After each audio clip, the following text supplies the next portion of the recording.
Magandang araw mga kabukid. Ayan, welcome sa farm. Nakabalik ako dito. Pero hindi pa ako nag-iintindi ng mga alaga ko. Ayan si tatay nandyan.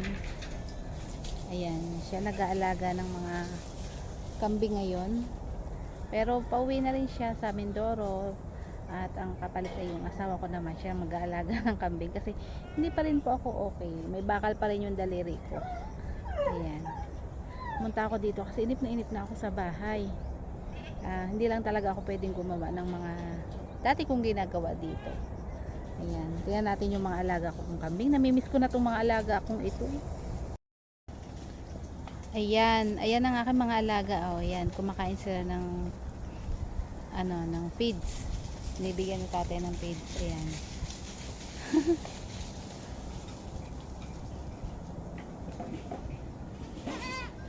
Sabi ko kay tatay bigyan niya muna kasi yun yung naging routine namin noon nung ako nag-aalaga. Papakainin sa hapon, papakainin ko muna sila ng feeds tapos saka ulit sila gagala dito para kumain naman ng damo. Yun yung nakasanayan nilang pagkain. Ayan. Nakakatuwa, ang lalaki na nung yung mga maliliit na kambing ko noon, malalaki na ngayon.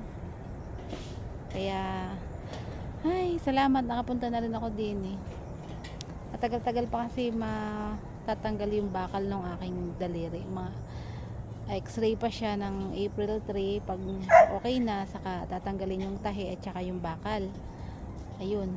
Pero hindi pa naman agad-agad ako makakapagpastol ng kambing nun kasi syempre papagalingin pa din yun. Medyo matagal-tagal pa. Pero at least magiging okay. Ayan. Yung kubo namin dito nasira na Yan ang aming mga alagang aso. Si tatay din nagpapakain yan tsaka nagpapainom ng tubig.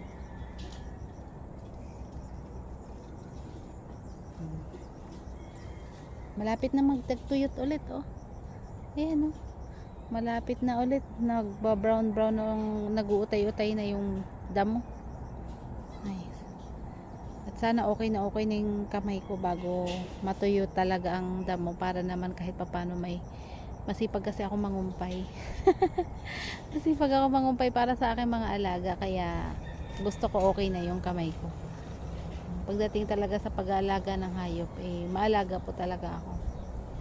Yun nga, kaya nga nagkaganito yung kamay ko. Nasobrahan sa kasipagan. Ayun lamang sa mga kabukid, maraming po salamat po at kahit paano nadadagdagan yung nagsusubscribe sa akin.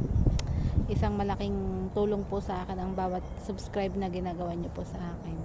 Maraming pong salamat. Bye.